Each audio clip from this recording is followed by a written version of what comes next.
안녕하세요. 노후의 라디오북 구독자 여러분. 오늘 여러분께 제 가슴을 찢어놓은 이야기를 들려드리려 합니다.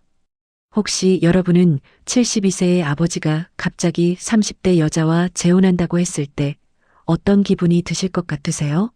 그것도 어머니가 돌아가신 지 겨우 6개월 만에 말이죠. 저는 박미란 48세의 큰딸입니다. 제 밑으로 45세 둘째 동생, 42세 막내 동생이 있어요. 우리 세 자매는 평생 아버지를 존경하며 살아왔습니다. 그런 아버지가 어느 날 갑자기 이렇게 말씀하셨어요. 애들아, 아빠가 세댁을 드리기로 했다. 저희는 반대했습니다. 당연히 반대했죠. 너무 빠른 재혼이었고 그 여자에 대해 아무것도 모르니까요. 하지만 아버지는 고집을 꺾지 않으셨어요. 내 인생이야. 너희들이 왜 간섭해?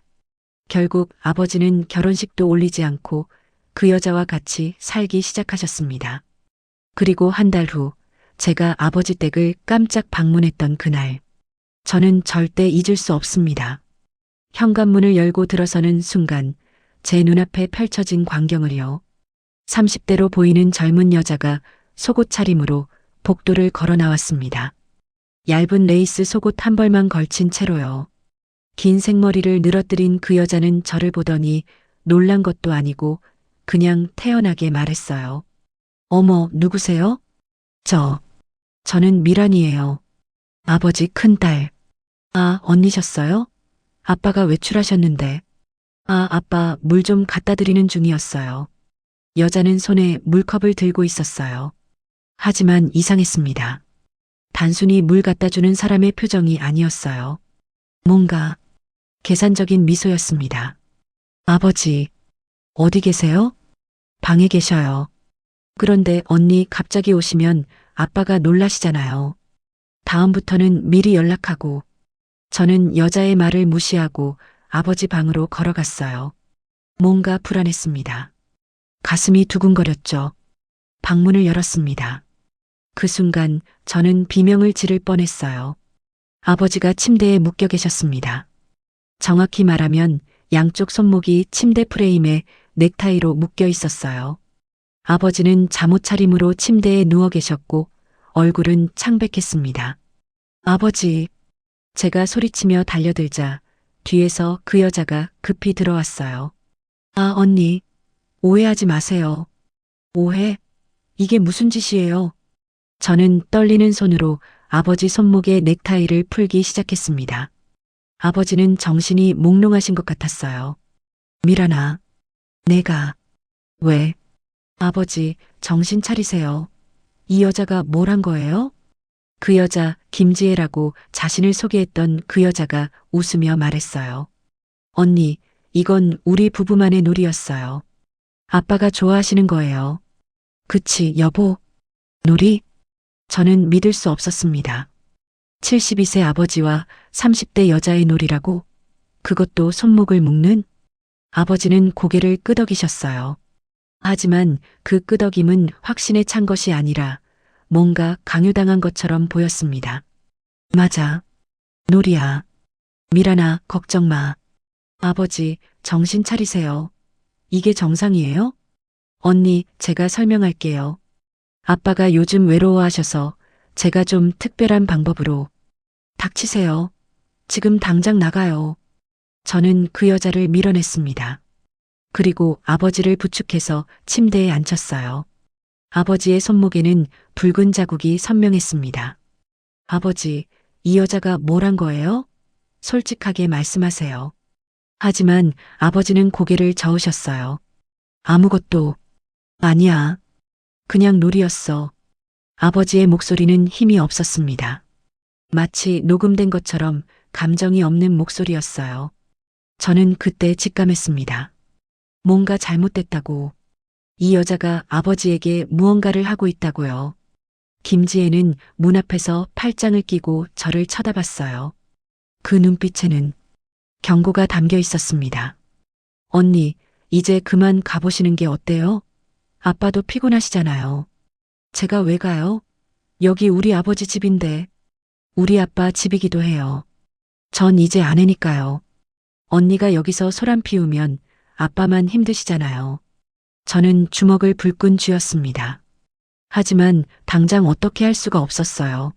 아버지가 괜찮다고 하시는데 제가 뭘 할 수 있겠어요? 아버지, 저 내일 다시 올게요.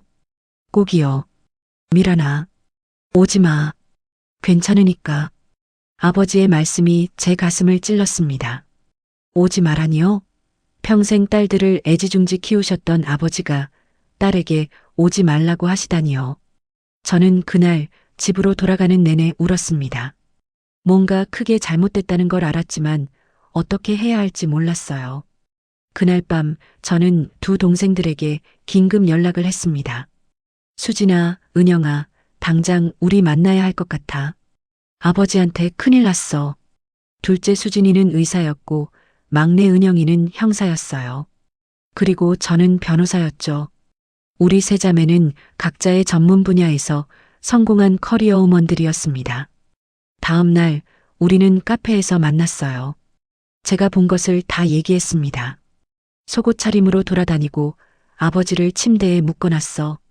그것도 손목에 자국이 날 정도로. 수진이가 얼굴을 찌푸렸어요. 그건 명백한 학대야. 노인 학대. 은영이는 휴대폰을 꺼냈습니다. 언니, 그 여자 이름이 뭐래? 김지혜. 34살이라고 했어. 은영이가 뭔가를 검색하더니 얼굴이 굳어졌어요. 언니들, 이거 봐. 은영이가 보여준 화면에는 신문 기사가 떠 있었습니다. 70대 노인 상대 결혼 사기범 수배 중 김지혜 34 행방 묘연. 제 손이 떨렸습니다. 이게 그 여자야? 사진이 없어서 확실하진 않지만 이름이 같잖아. 그리고 수법도 비슷해. 노인과 재혼한 후 재산을 빼돌리는 연쇄 사기범이래. 우리 세 자매는 서로를 쳐다봤어요. 같은 생각이었습니다. 우리 아버지가 전문 결혼 사기범의 타겟이 된 거라고요. 구독자 여러분, 저는 그 순간 깨달았습니다. 이건 단순한 재혼이 아니라 아버지의 전 재산 80억을 노린 치밀한 계획이었다는 것을요. 그리고 만약 우리가 막지 못하면 아버지는 재산을 모두 잃고 어쩌면 목숨까지 잃을 수도 있다는 것을 말이죠. 대체 무슨 일이 벌어지고 있는 걸까요? 그 여자는 정말 연쇄 사기범이 맞는 걸까요? 그리고 아버지는 왜 그렇게 무기력해지신 걸까요? 제 이야기를 지금부터 들려드리겠습니다. 제 이야기를 제대로 이해하시려면 6개월 전으로 돌아가야 합니다. 저는 박미란 48세의 변호사입니다. 서울 강남에 있는 중견 로펌에서 15년째 일하고 있어요. 전문 분야는 가족법이죠. 아이러니하게도 이혼이나 상속 같은 가족 간의 법적 분쟁을 다루는 변호사였습니다. 제 밑으로 두 동생이 있어요. 둘째 박수진 45세은 대학병원 신경과 전문의이고 막내 박은영 42세은 서울 강남경찰서 강력계 형사입니다. 우리 세 자매는 각자의 분야에서 성공한 전문가들이었죠. 아버지 박철수는 72세, 평생 부동산 중개업을 하셨어요. 똑똑하고 부지런하신 분이었습니다. 강남 일대 부동산을 일찍부터 사모으셨고 90년대 초반에 큰 돈을 벌어서 우리 세 자매를 모두 의대와 업대에 보내주셨죠. 어머니 최순희 여사는 저희의 전부였습니다. 따뜻하고 다정하신 분이셨어요. 아버지가 바쁘게 일하실 때도 어머니는 항상 집에서 우리를 챙겨주셨죠. 하지만 6개월 전 어머니가 갑자기 돌아가셨습니다. 뇌졸중이었어요. 아침에 일어나셨다가 갑자기 쓰러지셨고 병원으로 급히 옮겼지만 이미 늦었습니다. 의식을 회복하지 못하시고 3일 만에 돌아가셨어요. 우리 세 자매는 울었습니다. 하지만 가장 무너진 건 아버지였어요. 순이야, 놔두고 어디가? 나 혼자 어떻게 살라고. 장례식장에서 아버지는 관 앞에 엎드려 하염없이 우셨습니다. 50년을 함께 사신 부부였으니까요. 어머니가 돌아가시고 아버지는 완전히 다른 사람이 되셨어요. 장례를 치르고 49제까지 마쳤을 때 아버지는 이렇게 말씀하셨습니다. 애들아, 너희들은 각자 가정이 있으니까 신경 쓰지 마라. 아빠는 혼자서도 잘 살 수 있어. 아버지, 무슨 말씀을 그렇게 하세요? 저희가 자주 올게요. 수진이가 말했지만 아버지는 고개를 저으셨어요. 너희들 바쁜 거 아빠가 다 알아. 그냥 가끔 전화나 해. 그걸로 충분해. 우리는 아버지가 슬픔을 혼자 감당하시려는 거라고 생각했어요. 그래서 일주일에 한두 번씩은 꼭 들러뵙거나 전화를 드렸습니다. 처음 한 달은 괜찮았어요. 아버지는 슬퍼하시면서도 일상을 유지하려 애쓰셨죠. 산책도 하시고 친구분들도 만나시고요. 하지만 두 달째부터 이상한 조짐이 보이기 시작했습니다. 어느 날 아버지 댁을 방문했을 때였어요. 거실 소파에 여자 화장품이 놓여 있더라고요. 립스틱, 파운데이션, 명품 브랜드였습니다. 아버지, 이거 뭐예요? 아, 그거 친구 부인이 놓고 간 거야. 친구 부인이요? 응, 요즘 친구들이 자주 놀러와. 아빠 혼자 있으니까 걱정돼서 그러나 봐. 저는 그때 이상하다고 느꼈어요. 남자친구의 부인이 화장품을 놓고 간다? 그것도 명품을? 하지만 더 캐묻지 않았습니다. 아버지가 외로우시니까 친구분들이 챙겨주시나 보다 그렇게 생각했죠. 그리고 3개월째 되던 날이었어요. 은영이에게서 급하게 전화가 왔습니다. 언니, 큰일 났어. 아버지가 여자를 집에 데려왔대. 여자? 무슨 여자? 잘 모르겠는데 30대 여자래. 이웃 아줌마가 나한테 전화했어. 요즘 아버지 집에 젊은 여자가 자주 드나든다고. 저는 즉시 아버지께 전화를 드렸어요. 아버지, 제가 오늘 저녁에 갈게요. 같이 저녁 먹어요. 아니야, 오지 마. 아빠 바빠. 아버지가 무슨 바쁜 일이 있으세요? 그냥 약속이 있어. 다음에 봐. 아버지는 전화를 끊으셨어요. 평생 딸들을 애지중지하시던 아버지가 딸의 저녁 약속을 거절하신 건 처음이었습니다. 저는 불안했어요. 그날 저녁 아버지 집 근처에서 기다렸습니다. 7시쯤 택시 한 대가 멈춰 섰고 젊은 여자가 내렸어요. 30대 초반으로 보이는 여자였습니다. 긴 생머리에 화려한 화장, 몸에 딱 붙는 원피스를 입고 있었어요. 손에는 명품 가방을 들고 있었고요. 여자는 당당하게 아버지 집 현관문을 열고 들어갔습니다. 비밀번호를 알고 있었던 거예요. 저는 충격을 받았습니다. 아버지가 저 여자한테 비밀번호를 알려주신 거라고요? 1시간 후 저는 집에 돌아가서 두 동생들에게 긴급회의를 소집했습니다. 분명히 뭔가 있어. 아버지가 이상해. 언니 말이 맞아. 나도 요즘 아버지랑 통화할 때마다 느껴. 목소리가 달라. 수진이가 말했어요. 나도 마찬가지야. 어제 전화했는데 아버지가 바쁘니까 나중에 전화해라고 하시더라. 평생 그런 적 없으셨는데. 은영이도 고개를 끄덕였습니다. 우리는 이틀 후 함께 아버지 집을 방문했어요. 예고 없이요. 초인종을 눌렀습니다. 한참을 기다렸는데 아버지가 문을 여셨어요. 평소와 달리 얼굴이 어두워 보이셨습니다. 애들아, 왜 갑자기? 아버지, 우리 들어가도 돼요? 저희가 안으로 들어가려는데 뒤에서 여자 목소리가 들렸어요. 여보, 누구예요? 여보라는 단어에 우리 세 자매는 얼어붙었습니다. 복도에서 그 여자가 나타났어요. 제가 며칠 전 봤던 그 젊은 여자였습니다.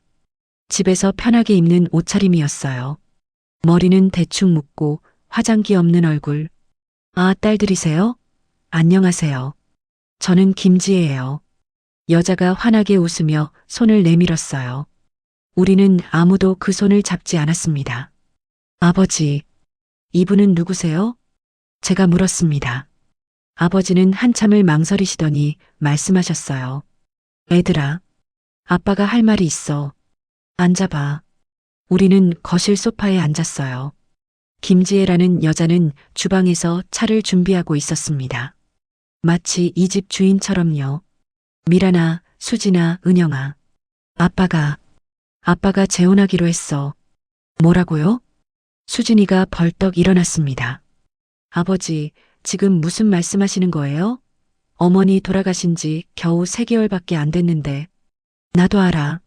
하지만 아빠가 너무 외로워. 혼자 있으니까 미칠 것 같더라고. 지혜 씨가 나를 위로해줬어. 김지혜가 차를 가져왔어요. 그리고 아버지 옆에 자연스럽게 앉았습니다. 언니들, 저도 처음엔 망설였어요. 아버님이 많이 연세가 있으시잖아요. 하지만 정말 외로워하시는 걸 보니까 제가 옆에 있어 드려야겠다고 생각했어요. 당신은 나이가 몇인데 우리 아버지랑 결혼을 해요? 은영이가 날카롭게 물었어요.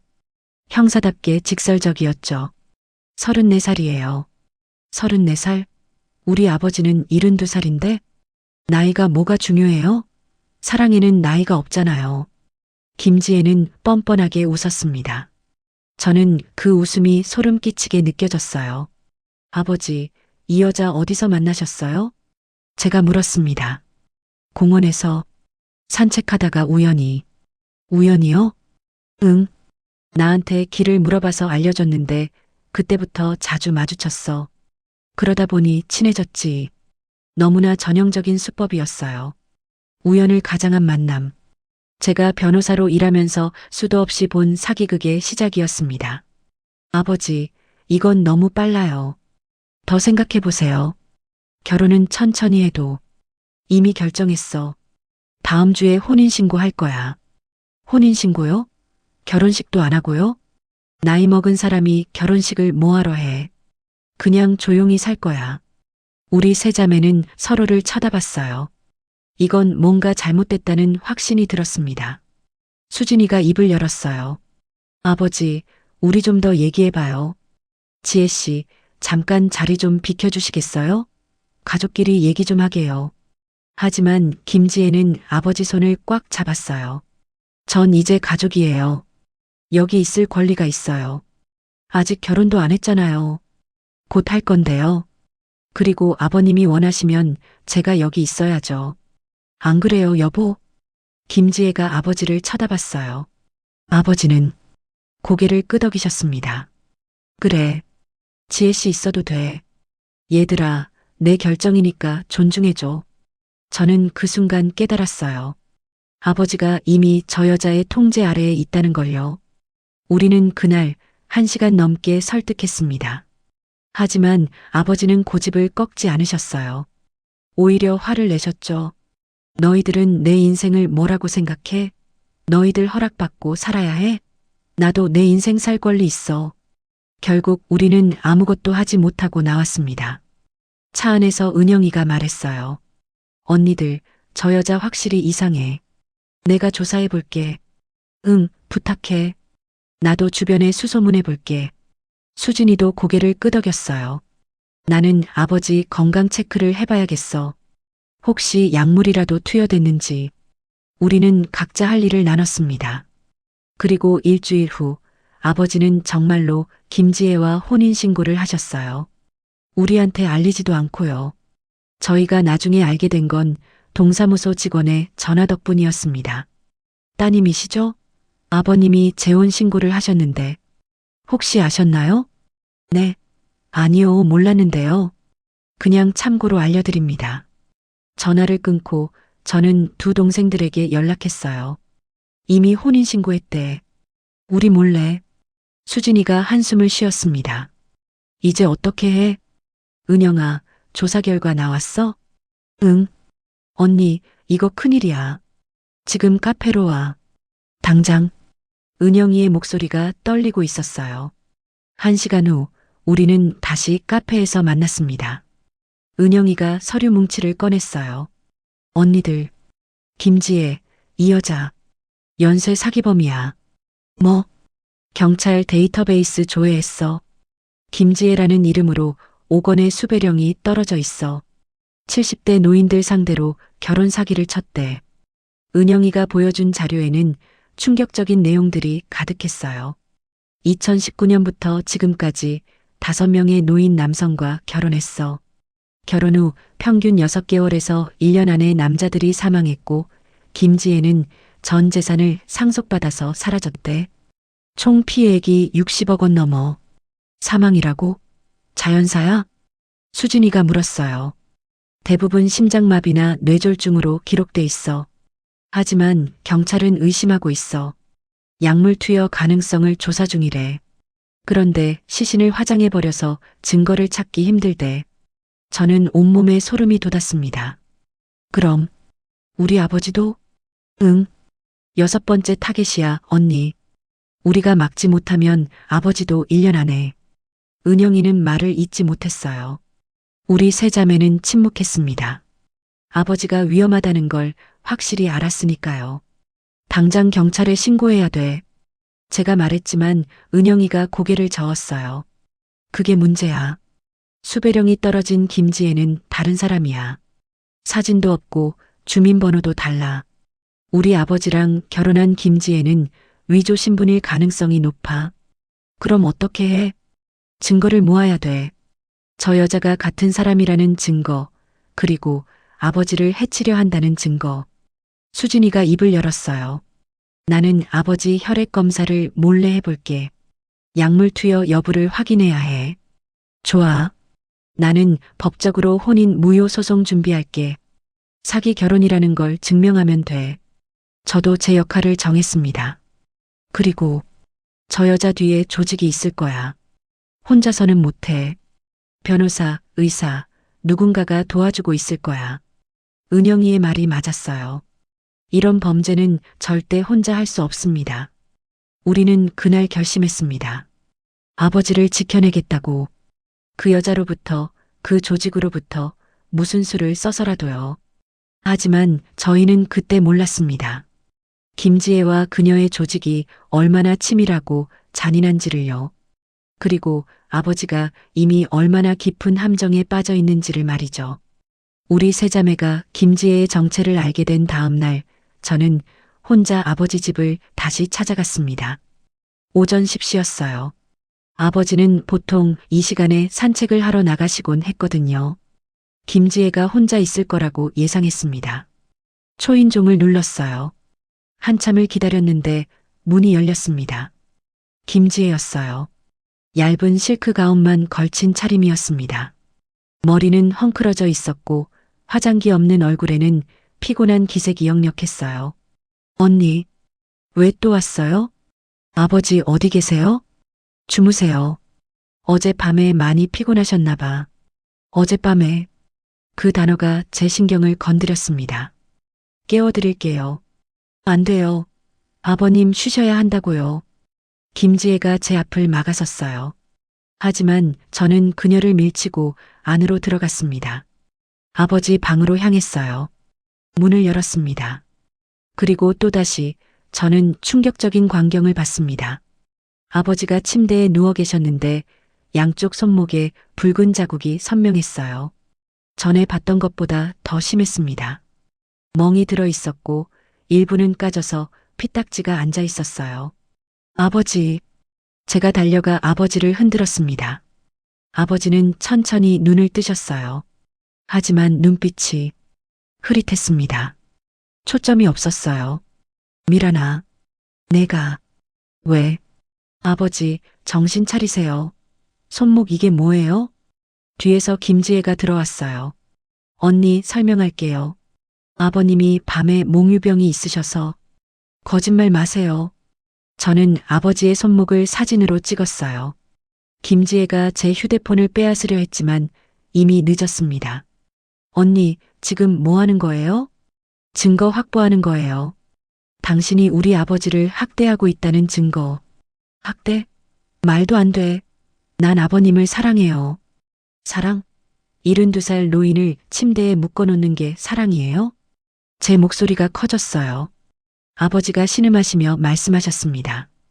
미란아, 그만해. 지혜 씨는 날 위해서.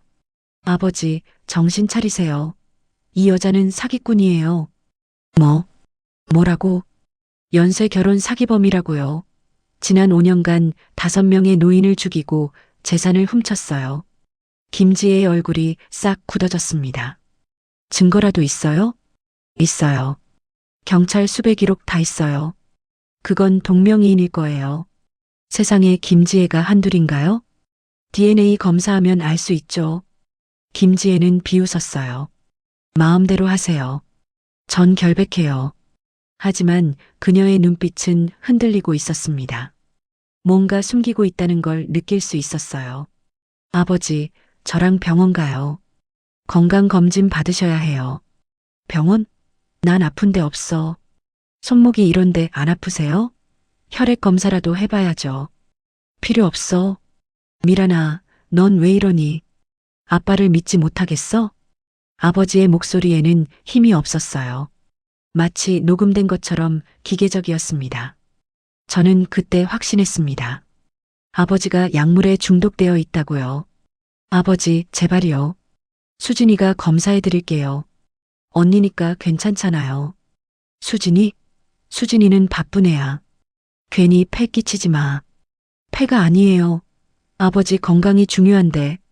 하지만 아버지는 고개를 저으셨어요. 그리고 다시 눈을 감으셨습니다. 김지혜가 제 팔을 잡았어요. 언니, 이제 그만 가요. 아버님 쉬셔야 한다고요. 손 떼요. 저는 그녀의 손을 뿌리쳤습니다. 그리고 아버지 방을 나왔어요. 거실을 지나가다가 탁자 위에 놓인 서류들이 눈에 들어왔습니다. 몰래 한 장을 집어들었어요. 제3명의 이전 계약서였습니다. 박철수의 강남구동 아파트 101동 1501호를 김지혜에게 증여함. 날짜는 일주일 전이었어요. 아버지 서명이 되어 있었습니다. 저는 그 서류를 사진으로 찍었어요. 김지혜가 뒤늦게 달려왔지만 이미 촬영은 끝난 후였습니다. 그거 왜 찍어요? 사생활 침해예요. 이게 사생활이에요? 우리 아버지 재산을 당신 명의로 돌린 게 아버님이 자발적으로 주신 거예요. 자발적? 약 먹이고 정신 못 차리게 해놓고 말도 안 되는 소리 하지 마세요. 김지혜의 목소리가 날카로워졌어요. 더 이상 연기하지 않았습니다. 언니 경고하는데 우리 사이를 방해하면 안 좋을 거예요. 협박이에요? 협박이 아니라 충고예요. 아버님은 이제 제 남편이고 저한테는 법적 권리가 있어요. 언니가 계속 이러시면 법적 조치 취할 수도 있어요. 법적 조치? 좋아요. 저도 변호사니까 법정에서 봐요. 저는 집을 나왔습니다. 온몸이 떨렸어요. 분노와 두려움이 섞인 떨림이었습니다. 차에 타자마자 수진이에게 전화했어요. 언니, 손목 사진 봤어? 이거 명백한 학대야. 그리고 혈액 검사 꼭 해야 돼. 아버지가 거부하셔. 어떻게 해? 내가 방법을 찾아볼게. 아버지 컵이나 수저에 묻은 타액으로도 약물 검사가 가능할 거야. 그렇게라도 해봐. 그리고 언니, 재산 이전 계약서 봤어. 이미 30억짜리 아파트를 넘겼어. 30억? 벌써? 응. 그리고 아마 더 있을 거야. 저는 사무실로 돌아가서 즉시 등기부등본을 조회했습니다. 결과는 충격적이었어요. 아버지 명의 부동산 5채 중 3채가 이미 김지의 명의로 넘어가 있었습니다. 총액 약 50억 원 상당이었어요. 이렇게 빨리? 재산 이전은 한 달 전부터 시작됐더라고요. 혼인신고하기 전부터였습니다. 저는 은영이에게 연락했어요. 은영아, 김지의 뒤에 변호사가 있어. 혼자서는 이렇게 빠르게 재산 이전을 할 수 없어. 알아. 나도 조사 중이야. 변호사 이름이 김상훈. 60대 남자야. 과거에 노인 상대 사기 사건으로 징계받은 적 있대. 주소 알아? 응. 강남에 사무실 있어. 내가 찾아가 볼까? 아니, 내가 갈게. 변호사끼리 얘기하는 게 나을 것 같아. 다음 날 저는 김상훈 변호사 사무실을 찾아갔습니다. 허름한 건물 3층에 있는 작은 사무실이었어요. 간판도 낡아 있었습니다. 무슨 일로 오셨습니까? 60대 남자가 책상 뒤에 앉아 있었어요. 얼굴에는 오래된 피로가 서려 있었습니다. 김상훈 변호사님이시죠? 저는 변호사 박미란입니다. 아, 네. 앉으세요. 제 아버지 박철수 씨 아시죠? 김상훈의 표정이 미묘하게 변했어요. 박철수? 잘 모르는데요. 거짓말 마세요. 선생님이 우리 아버지 재산 이전 서류 다 작성하셨잖아요. 아, 그건? 의뢰인 비밀이라서 말씀드리기 곤란한데요. 의뢰인이 누구예요? 아버지예요. 김지혜예요? 김상우는 대답하지 않았어요. 선생님, 아버지는 지금 약물에 중독돼서 판단력이 없는 상태예요. 그 상태에서 재산 이전 서류에 서명하게 한 건 사기죠. 약물이라니요? 증거라도 있습니까? 지금 검사 중이에요. 그리고 김지혜는 연쇄 사기범이에요. 경찰 수배 중이고요. 김상훈의 얼굴이 창백해졌습니다. 그건 제가 몰랐던 일입니다. 몰랐다고요? 그럼 왜 이렇게 빠르게 재산을 이전시킨 거예요? 한 달 만에 50억을? 의뢰인이 급하게 하자고 해서. 의뢰인이 김지혜죠? 김상우는 입을 다물었어요. 하지만 그의 침묵이 답이었습니다. 선생님, 지금이라도 협조하시면 처벌이 가벼워질 수 있어요. 저 여자랑 같이 감옥 가고 싶으세요? 박 변호사님, 저는 그냥 일만 한 겁니다. 범죄인 줄 몰랐어요. 몰랐다고 빠져나갈 수 있을 것 같아요? 선생님도 공범이에요. 김상우는 한참을 고민하더니 작은 목소리로 말했습니다. 제가 아는 걸 다 말씀드릴게요. 대신 저를 좀 도와주세요. 먼저 얘기하세요.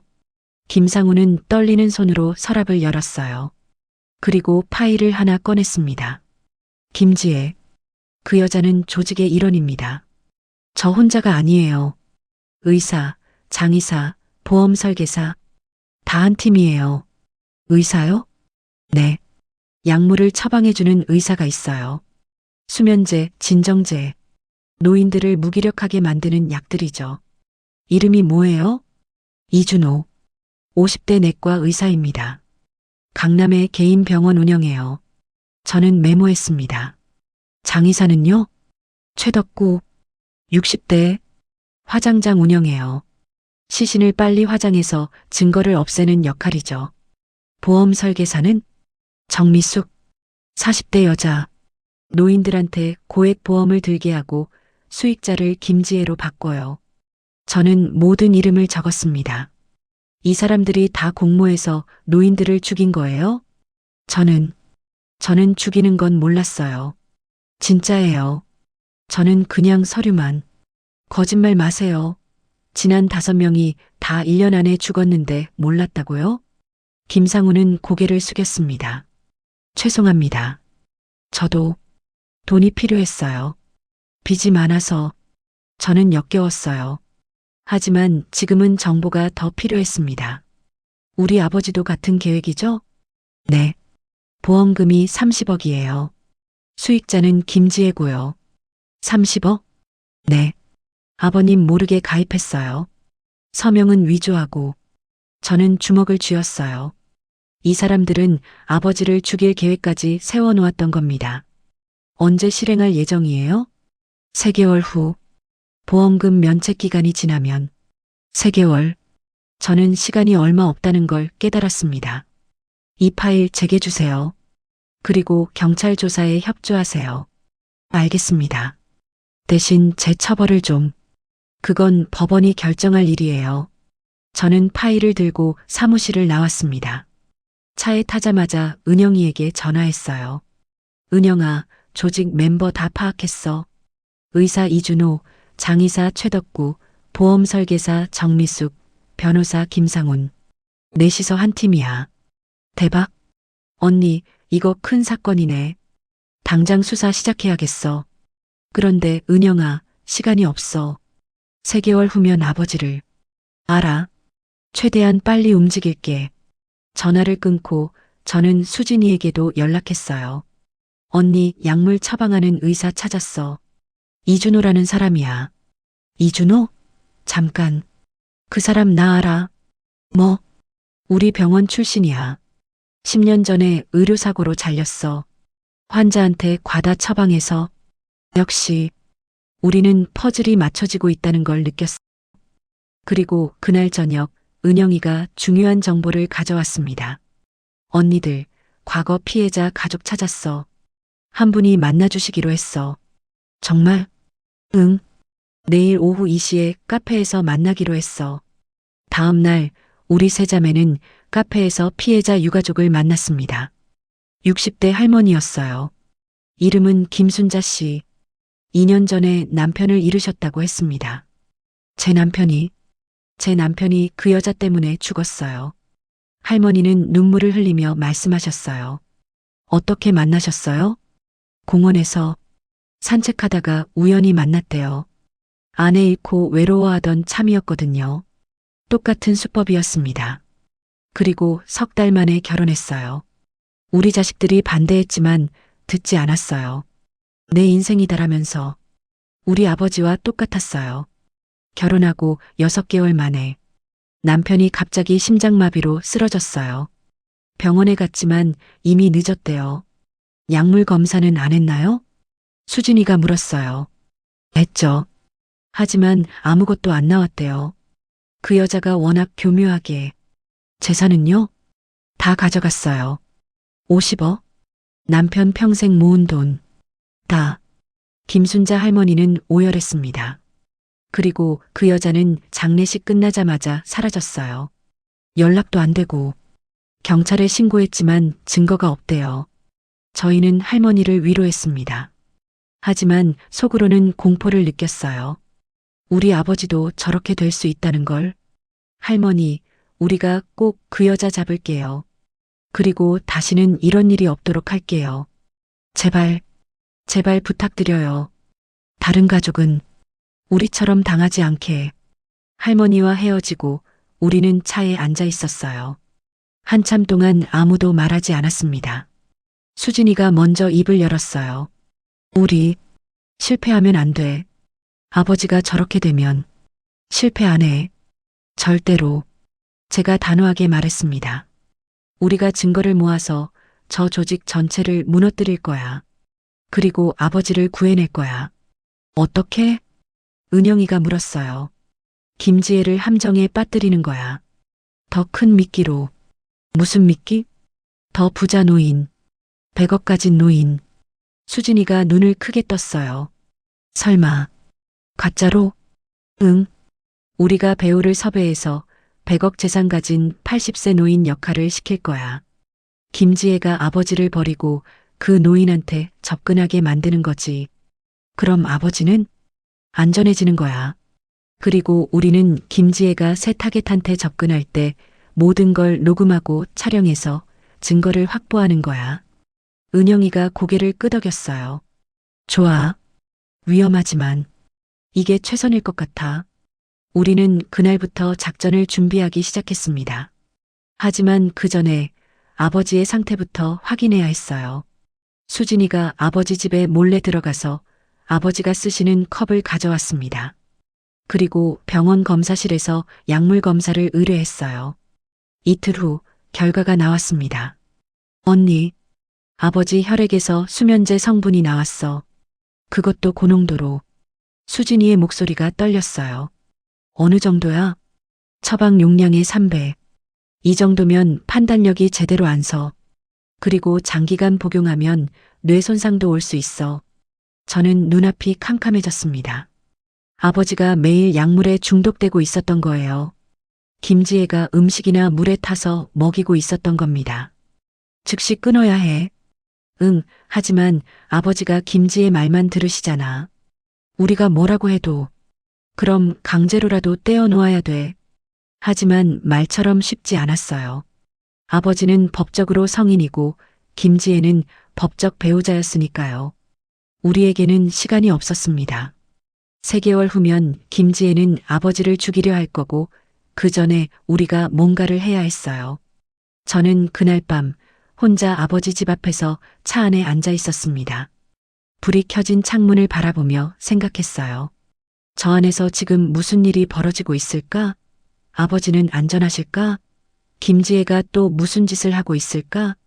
그때 창문에 그림자가 비쳤어요. 김지혜였습니다.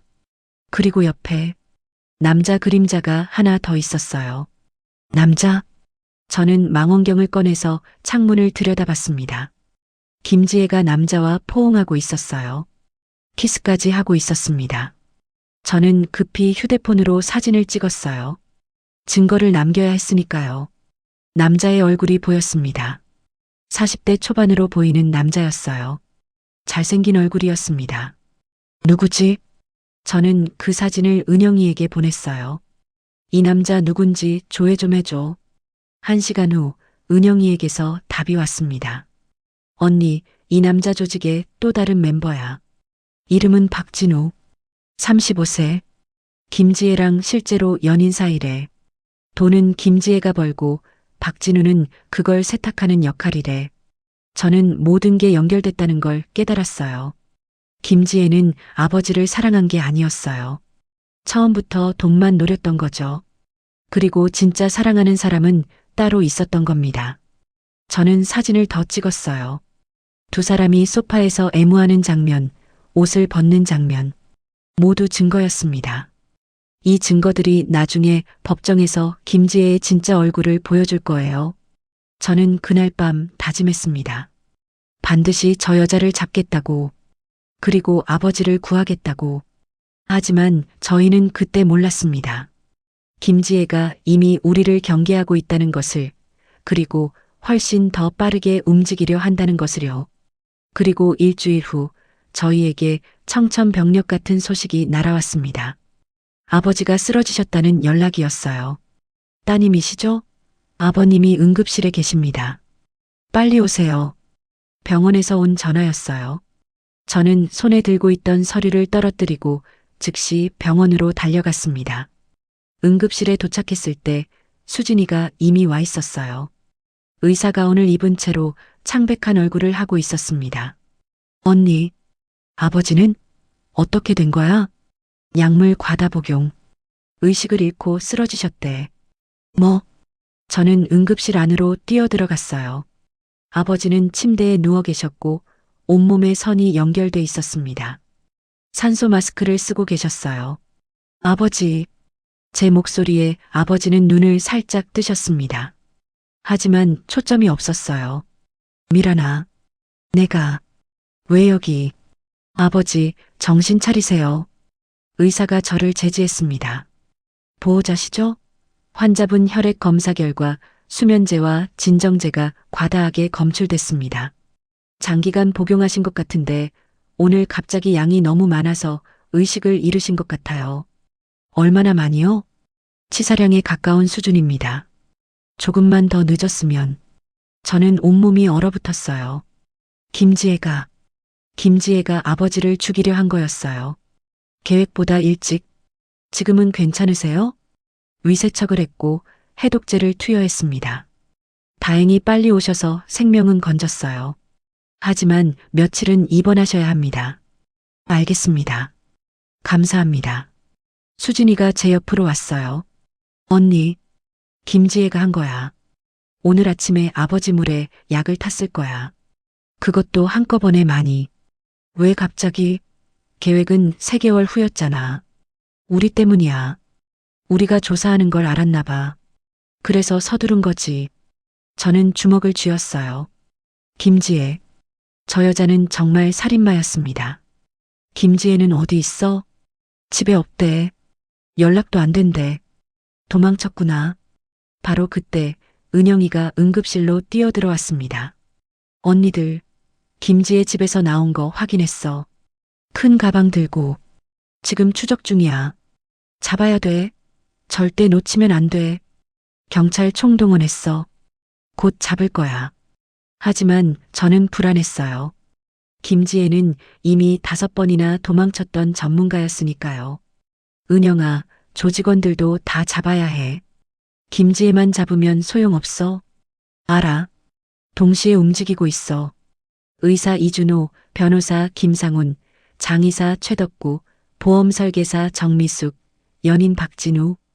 5명 모두 감시 중이야. 저는 고개를 끄덕였어요. 아버지는 중환자실로 옮겨졌습니다. 우리 세 자매는 중환자실 밖에서 밤을 샜어요. 새벽 3시쯤 은영이의 휴대폰이 울렸습니다. 응? 뭐? 정말? 은영이의 얼굴이 환해졌어요. 언니들, 김지혜 잡았대. 인천공항에서. 정말? 응. 태국행 비행기 타려다가 잡혔대. 저는 안도의 한숨을 쉬었습니다. 하지만 아직 끝난 게 아니었어요. 조직원들은 지금 영장 받아서 일제히 검거 중이야. 아침이면 다 잡힐 거야. 잘했어, 은영아. 다음 날 아침 뉴스에 대서특필됐습니다. 연쇄 노인 결혼 사기당 검거, 6년간 60억 편취, 70대 노인 5명 의문사, 약물 살해 혐의, 의사 변호사 장의사까지 가담한 조직 범죄. 우리 세 자매는 병실에서 뉴스를 봤어요. 아버지도 의식을 되찾으시고 함께 보고 계셨습니다. 내가 바보였구나. 아버지가 눈물을 흘리셨어요. 아버지, 아니에요. 누구든 당할 수 있어요. 아니야. 너희들이 그렇게 말렸는데 나는 듣지 않았어. 어머니한테 미안하고 너희들한테도 미안하고. 아버지, 이제 괜찮아요. 그 여자 잡혔으니까. 하지만 아버지는 계속 우셨습니다. 자책의 눈물이었어요. 수진이가 아버지 손을 잡았어요. 아버지, 중요한 건 아버지가 살아계시다는 거예요. 우리가 지켜드렸잖아요. 너희들. 고맙다. 정말 고맙다. 며칠 후 아버지는 병원에서 퇴원하셨습니다. 약물이 빠지면서 정신도 많이 돌아오셨어요. 하지만 심리적 충격은 컸습니다. 아버지는 자신이 사랑했다고 믿었던 여자가 실제로는 자신을 죽이려 했다는 사실에 깊은 상처를 받으셨죠. 미란아, 나는 정말 그 여자를 사랑했어. 순이 어머니 생각하면 미안하지만 외로움을 달래줄 사람이 필요했어. 알아요, 아버지. 그건 아버지 잘못이 아니에요. 하지만 그 여자는 나를 한 번도 사랑한 적이 없었어. 돈만 노렸던 거야. 아버지의 목소리가 떨렸어요. 저는 그날 밤 아버지와 오랜 시간 대화를 나눴습니다. 어머니 이야기도 하고 외로움에 대한 이야기도 했어요. 아버지, 외로우시면 우리가 더 자주 올게요. 혼자 계시게 하지 않을게요. 고맙다, 미란아. 정말 고맙다. 한편 경찰 조사가 본격적으로 시작됐습니다. 은영이가 수사팀을 이끌었어요. 저는 피해자 측 변호사로, 수진이는 의학 전문가로 참여했습니다. 김지혜는 처음에는 발뺌했어요. 저는 아버님을 사랑했어요. 약물? 그런 거 몰라요. 하지만 증거는 넘쳐났습니다. 아버지 집에서 압수한 약물들, 아버지 혈액에서 검출된 고농도 수면제, 재산 이전 서류들, 위조된 보험 계약서들, 그리고 결정적으로 변호사 김상훈의 자백이었어요. 김지혜가 전부 지시했습니다. 재산을 최대한 빨리 이전하고 보험금을 청구하고 그 다음에는 노인을 제거하라고. 제거라는 게 뭐죠?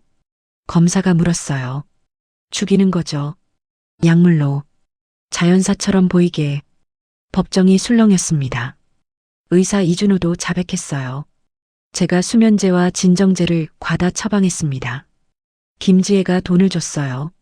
환자 한 명당 500만 원씩. 보험 설계사 정미숙도 마찬가지였어요. 제가 노인들한테 고액 보험을 들게 하고 수익자를 김지혜로 바꿨어요. 수수료를 많이 받았어요. 장의사 최덕구도 털어놓았습니다. 김지혜가 시신을 빨리 화장하라고 했어요. 부검 전에 증거를 없애야 한다고.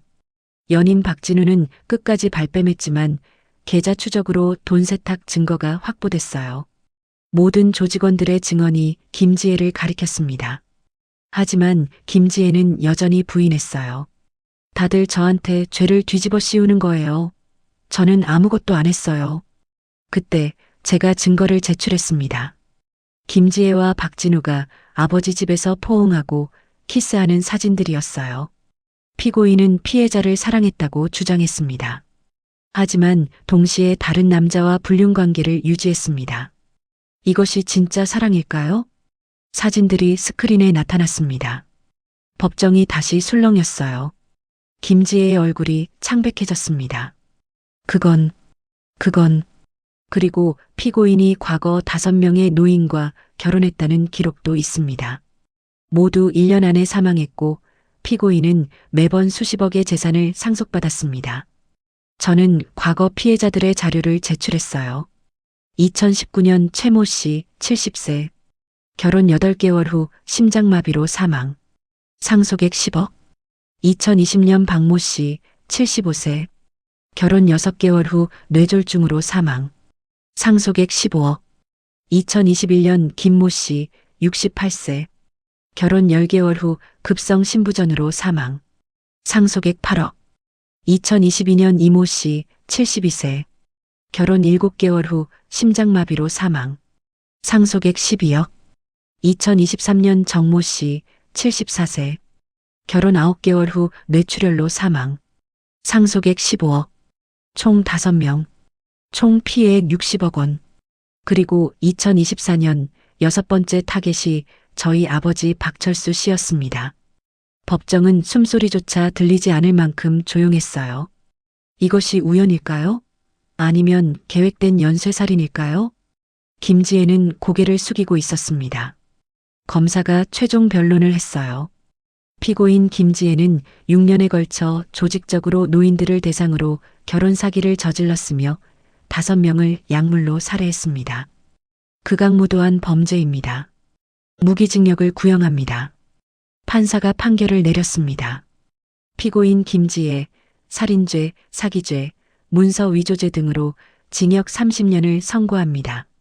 공범 박진우, 살인 방조 및 자금 세탁으로 징역 20년. 의사 이준호, 살인 방조 및 약물 불법 처방으로 징역 15년, 의사 면허 영구 박탈. 변호사 김상훈, 사기 방조 및 문서 위조로 징역 10년, 변호사 자격 정지 영구. 장의사 최덕구, 증거인멸 방조로 징역 7년. 보험 설계사 정미숙, 사기 방조로 징역 5년. 방청석에서 박수가 터졌습니다. 김지혜는 그제야 울기 시작했어요. 하지만 그건 반성의 눈물이 아니라 잡힌 것에 대한 분노의 눈물처럼 보였습니다. 민사재판에서는 빼돌린 재산을 모두 환수하라는 판결이 내려졌어요. 김지혜 명의로 넘어간 아버지 부동산 3채, 현금, 보험금 모두 아버지께 돌아왔습니다. 총 50억 원이었어요. 그리고 과거 피해자 가족들에게도 배상하라는 판결이 내려졌습니다. 김지혜가 과거에 훔친 60억 원 중 남아있는 40억 원을 피해자 가족들에게 나눠주라는 거였죠. 김순자 할머니가 법정에서 저를 붙잡고 울었어요. 고맙습니다. 정말 고맙습니다. 제 남편이 하늘에서 기뻐하실 거예요. 할머니, 이제 평안하시길 바랍니다. 재판이 모두 끝난 날 우리 세 자매는 아버지와 함께 어머니 산소를 찾아갔습니다. 아버지는 어머니 묘 앞에 무릎을 꿇으셨어요. 순이야, 미안해. 내가 정말 바보였어. 너를 배신했어. 아버지, 어머니는 이해하실 거예요. 아니야. 나는 용서받을 자격이 없어. 너무 빨리, 너무 쉽게 다른 여자한테 마음을 줬어. 아버지는 한참을 우셨습니다. 수진이가 아버지 어깨를 감싸 안았어요. 아버지, 외로우셨던 거잖아요. 그건 잘못이 아니에요. 인간적인 감정이에요. 하지만 어머니도 아버지가 행복하시길 바라셨을 거예요. 다만 잘못된 사람을 만난 거죠. 그건 아버지 잘못이 아니에요. 은영이도 덧붙였어요. 아버지, 이제 우리가 더 자주 올게요. 아버지 혼자 안 두게요. 고맙다. 너희들. 정말 고맙다. 우리는 한참 동안 어머니 산소 앞에 앉아 있었어요. 바람이 불고 나뭇잎이 떨어졌습니다. 마치 어머니가 괜찮아, 이해해라고 말씀하시는 것 같았어요. 그날 이후 우리 세 자매는 약속을 지켰습니다. 일주일에 최소 2번은 아버지를 찾아뵙기로 했어요. 돌아가면서 한 명씩이라도요. 아버지는 천천히 회복하셨습니다. 육체적으로도 정신적으로도요. 한 달 후 아버지가 말씀하셨어요. 애들아, 나 노인보호재단 만들고 싶어. 재단이요? 응. 나처럼 당하는 노인들이 없게. 무료 법률 상담도 해주고 사기 예방 교육도 하고. 저는 아버지를 보며 미소 지었어요. 좋은 생각이세요, 아버지. 우리가 도와드릴게요. 수진이가 덧붙였습니다. 나는 의료 자문을 할게요. 약물 남용 체크 같은 거. 은영이도 말했어요. 나는 경찰 네트워크로 사기범 정보 공유할게. 고맙다 애들아. 나는 정말 복받은 아빠야. 아버지는 눈물을 글썽이셨어요. 하지만 이번엔 슬픔의 눈물이 아니라 감사의 눈물이었습니다. 3개월 후 순이 노인 보호재단이 설립됐습니다. 어머니 이름을 딴 재단이었어요. 아버지가 어머니를 기리기 위해 만드신 거였죠. 재단 개소식 날 많은 사람들이 왔어요. 과거 피해자 가족들, 언론, 정부 관계자들. 아버지가 단상에 오르셨습니다. 저는 박철수입니다. 72세의 바보 노인이죠. 사람들이 웃었어요. 저는 외로움 때문에 사기꾼한테 속았습니다. 하지만 제 딸들이 저를 구해줬어요. 그래서 오늘 이 자리에 서 있습니다. 아버지의 목소리가 떨렸어요. 노인이 되면 외롭습니다.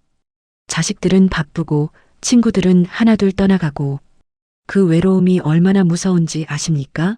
그 외로움 때문에 판단력을 잃고 사기꾼한테 당하는 겁니다.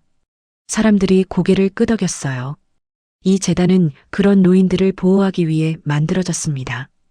법률 상담, 의료 지원, 사기 예방 교육. 우리가 함께 노력하면 더 이상 저 같은 피해자가 나오지 않을 겁니다. 박수가 터져 나왔습니다. 저는 단상 아래에서 아버지를 바라봤어요. 자랑스러웠습니다. 재판 과정에서 우리는 김지혜의 과거도 알게 됐어요. 그녀도 불우한 어린 시절을 보냈답니다. 부모한테 학대당하고 10대 때 가출해서 거리를 떠돌았대요. 20대 초반에 조직 폭력배를 만나 이용당했고 그때부터 사기꾼의 길로 접어들었답니다. 하지만 그게 변명이 될 수는 없었어요. 그녀는 자신의 상처를 다른 사람들에게 되갚았고 무고한 노인들을 죽였습니다. 교도소에서 김지혜는 편지를 보내왔어요. 아버지 앞으로였습니다. 아버님 죄송합니다. 저는 돈만 보였습니다. 하지만 가끔은 정말 아버님이 좋았던 것 같기도 해요. 아버님은 제게 따뜻했으니까요. 제가 평생 받아본 적 없던 따뜻함이었어요. 하지만 너무 늦었죠. 미안합니다. 아버지는 그 편지를 읽고 한참을 가만히 있으셨어요. 미란아, 이 편지 진심일까? 모르겠어요, 아버지. 하지만 중요한 건 아버지가 살아계시다는 거예요. 그래. 내 말이 맞아. 아버지는 편지를 서랍에 넣으셨어요. 답장은 하지 않으셨습니다. 6개월 후 재단은 이미 200명 이상의 노인들을 도왔어요. 사기 시도를 사전에 막은 경우도 30건이 넘었습니다. 우리의 노력이 결실을 맺고 있었어요. 아버지는 매일 재단 사무실에 나가셨어요. 노인 상담을 직접 하시면서 당신의 경험을 나누셨죠. 저처럼 당하지 마세요. 외로우시면 자식들한테 연락하세요. 재혼하고 싶으시면 천천히 신중하게 하세요. 그리고 재산 문제는 꼭 자식들과 상의하세요. 아버지의 조언은 설득력이 있었어요. 직접 당한 분이니까요. 어느 날 재단의 80대 할머니가 찾아오셨어요. 제 남편이 60대 여자랑 재혼하겠대요. 제가 죽은 지 1년밖에 안 됐는데 아버지가 할머니 손을 잡으셨어요. 따님이 계세요? 네. 아들 하나, 딸 하나. 자식들이랑 같이 오세요. 제가 도와드릴게요. 아버지는 그 가족을 도왔어요. 조사해보니 그 60대 여자도 사기꾼이었습니다. 미리 막을 수 있었어요.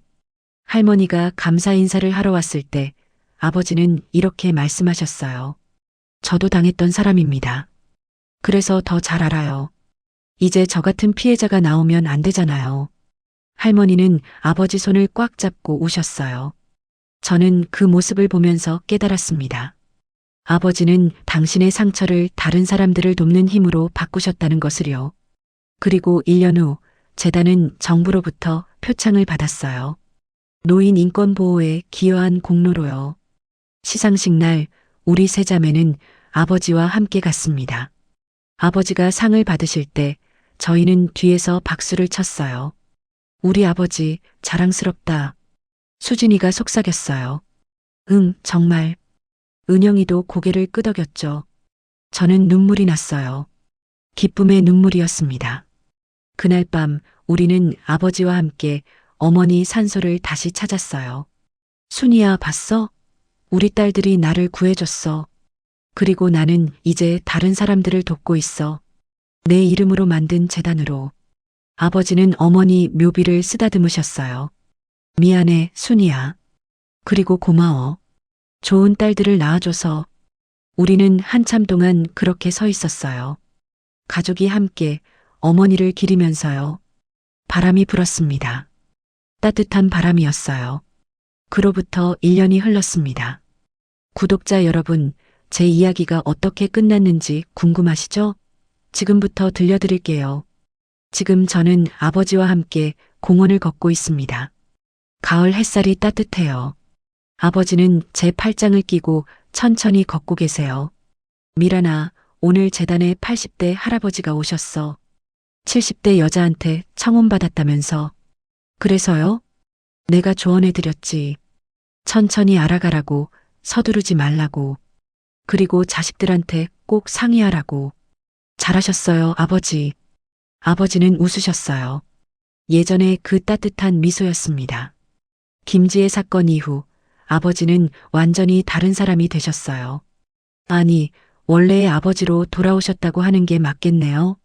약물이 완전히 빠진 후 아버지의 정신은 맑아졌습니다.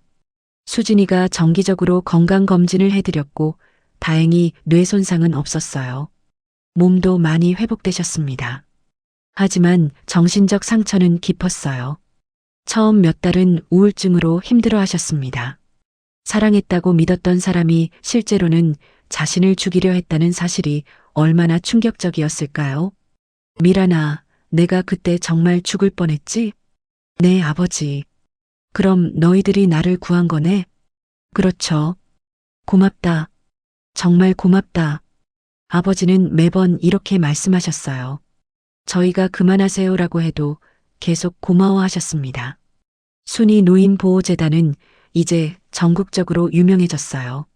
1년 동안 500명 이상의 노인들을 도왔고 60건 이상의 사기를 사전에 막았습니다. 정부에서도 지원금을 주기로 했어요. 그리고 전국 10개 도시에 지부를 만들기로 결정했습니다. 아버지는 이사장으로서 매일 재단 일을 하세요. 당신의 경험을 나누면서 다른 노인들을 돕고 계시죠. 저도 당한 사람입니다. 외로움 때문에 판단력을 잃었죠. 하지만 여러분은 저처럼 되지 마세요. 가족이 있습니다. 친구들이 있습니다. 혼자가 아니에요. 아버지의 강연을 들으러 오는 노인들이 매주 100명이 넘습니다. 다들 아버지 말씀에 고개를 끄덕이시고 눈물을 흘리세요. 박 이사장님 덕분에 제가 사기를 안 당했어요. 박 이사장님 정말 고맙습니다. 이런 감사 인사를 들을 때마다 아버지 얼굴에는 보람찬 미소가 떠올라요. 우리 세 자매도 각자 재단을 돕고 있습니다. 저는 법률 자문을 맡아서 매주 토요일 오전에는 무료 법률 상담을 해드려요. 재산관리, 상속, 사기 예방, 노인들이 궁금해하시는 모든 것을 상담해드립니다. 수진이는 의료 자문으로 매달 한 번씩 무료 건강검진을 진행해요. 특히 약물 남용 체크에 집중하고 있죠. 수상한 약을 복용하고 계신 노인들을 발견하면 즉시 조사에 들어갑니다. 은영이는 경찰 네트워크를 활용해서 사기범 정보를 실시간으로 공유해요. 이런 수법이 유행하고 있다. 이런 사람을 조심하라 같은 정보를 재단에 제공하죠. 우리 세 자매는 일주일에 최소 3번은 아버지를 뵙습니다. 함께 저녁을 먹거나 산책을 하거나 그냥 대화를 나누죠. 애들아, 너희가 너무 자주 와서 미안하다. 바쁠 텐데. 아버지, 저희가 좋아서 오는 거예요. 그래도 너희들 가정도 있잖아. 가정도 중요하지만 아버지도 중요하죠. 우리 가족이잖아요. 아버지는 그럴 때마다 눈시울을 붉히세요. 김지혜는 어떻게 됐냐고요? 교도소에서 모범수로 지내고 있답니다. 처음 1년은 반항적이었지만 시간이 지나면서 조금씩 변하고 있대요. 교도소 측에서 연락이 왔었어요. 김지혜가 노인 봉사 프로그램에 참여하고 싶다고요. 교도소 안에서 나이 드신 재소자들을 돕는 거래요. 아이러니하네요. 자기가 노인들을 해치고 들어왔으면서 제가 말했지만 교도관은 고개를 저었어요. 하지만 진심인 것 같아요. 매일 노인 재소자들 방을 청소해주고 책도 읽어주고 많이 달라졌어요. 아버지께 사과 편지는 계속 보내나요? 네. 매달 한 번씩요. 답장은 없지만 계속 쓰고 있어요. 아버지는 그 편지들을 모두 읽으세요. 하지만 답장은 하지 않으십니다. 용서는 못하겠어. 하지만 미워하지도 않아. 그냥 불쌍해. 저 여자도 외로웠겠지. 사랑받지 못하고 자라서 사랑이 뭔지 몰랐을 거야. 아버지는 그렇게 말씀하셨어요. 조직원들은 모두 복역 중입니다. 변호사 김상우는 교도소에서 무료 법률 교육을 하고 있대요. 다른 재소자들한테 법을 가르친답니다. 속죄하는 방법인가 봐요. 의사 이준호는 의사 면허를 잃었지만 교도소 내 의무실에서 보조 일을 하고 있답니다. 아픈 재소자들을 돕고 있대요. 장의사 최덕구와 보험 설계사 정미숙도 각자 반성하며 지내고 있답니다. 연인 박진우만 끝까지 반성하지 않았어요. 나는 잘못한 게 없다며 항소했지만 모두 기각됐죠. 과거 피해자 가족들은 어떻게 됐냐고요? 김순자 할머니는 재단의 자원봉사자가 되셨어요. 당신처럼 배우자를 잃은 노인들을 위로하고 계세요. 제가 당한 고통을 아니까 더 잘 이해할 수 있어요. 그리고 이렇게라도 해야 제 남편 영혼이 편히 쉴 것 같아요. 할머니의 말씀에 저는 눈물이 났어요. 다른 피해자 가족들도 재단을 돕고 계세요. 어떤 분은 기부를 하시고 어떤 분은 자원봉사를 하시고 어떤 분은 강연을 다니시며 경각심을 일깨우고 계세요. 상처를 딛고 일어선 사람들이 다른 사람들을 돕고 있는 겁니다. 오늘 아침 저는 재단 사무실에서 한 통의 전화를 받았어요. 안녕하세요. 순이 노인 보호재단입니다. 아, 제 아버지가 요즘 이상해요. 갑자기 젊은 여자랑 사귄다고 하시는데 또 다른 가족이었습니다. 도움이 필요한 가족이었어요. 네, 걱정 마세요. 저희가 도와드릴게요. 일단 오늘 오후에 사무실로 오실 수 있으세요? 네, 감사합니다. 전화를 끊고 저는 창밖을 바라봤어요. 맑은 하늘이었습니다. 1년 전 우리 가족은 거의 무너질 뻔했어요. 아버지는 죽을 뻔하셨고 재산은 모두 사기꾼한테 넘어갈 뻔했죠. 하지만 우리는 포기하지 않았습니다. 세 자매가 힘을 합쳐서 아버지를 구했고 사기 조직을 무너뜨렸어요. 그리고 지금 그 상처는 다른 사람들을 돕는 힘이 되었습니다. 구독자 여러분, 이 이야기를 통해 저는 깨달았습니다. 노인의 외로움을 악용하는 사람들이 있습니다. 그들은 교묘하게 접근해서 사랑인 척하며 재산을 훔치고 생명까지 빼앗아요. 하지만 가족의 사랑은 그 어떤 사기꾼도 이길 수 없습니다. 끝까지 믿고 끝까지 싸우면 진실은 반드시 밝혀집니다. 그리고 가장 중요한 건 부모님의 외로움을 채워드리는 거예요. 바쁘더라도 자주 연락하세요. 자주 찾아뵙세요. 그 관심이 부모님을 사기꾼으로부터 지키는 가장 강력한 방패가 됩니다. 저는 특별한 사람이 아닙니다. 그냥 아버지를 사랑하는 딸이었을 뿐이에요. 여러분도 부모님을 사랑하신다면 용기를 내세요. 뭔가 이상하다 싶으면 반드시 조사하세요. 늦기 전에요. 그리고 혹시 주변에 저희 같은 도움이 필요하신 분이 계시면 순이 노인 보호재단으로 연락주세요. 저희가 도와드리겠습니다. 오늘도 노후의 라디오북 채널이 앞으로 당신의 인생을 더욱 따뜻하고 행복하게 만들 수 있는 작품을 드릴 테니 구독과 좋아요 꼭 부탁드립니다. 그리고 오늘 꼭 부모님께 전화 한 통 드리세요. 사랑해요, 엄마. 사랑해요, 아빠. 그 한마디가 부모님께는 세상 무엇보다 소중한 선물이 될 거예요. 저는 지금 아버지와 함께 재단으로 향하고 있습니다. 오늘도 도움이 필요한 가족이 기다리고 있으니까요. 아버지가 제 손을 꽉 잡으셨어요. 미란아, 내가 있어서 아빠는 행복해. 저도요, 아버지. 우리는 함께 걸어갑니다. 햇살이 따뜻한 가을 오후, 아버지와 딸이 손을 잡고요. 그리고 저는 압니다. 하늘 어딘가에서 어머니가 미소 지으며 우리를 지켜보고 계시다는 것을요. 구독자 여러분, 오늘도 행복한 하루 되세요. 그리고 사랑하는 사람들을 꼭 안아주세요. 우리에게 주어진 시간은 생각보다 짧으니까요. 여러분 모두 건강하시고 가족과 함께 따뜻한 시간 보내세요. 오늘 부모님께 꼭 전화드리시고 사랑한다고 말씀하세요. 그것이 부모님을 지키는 첫걸음입니다. 감사합니다.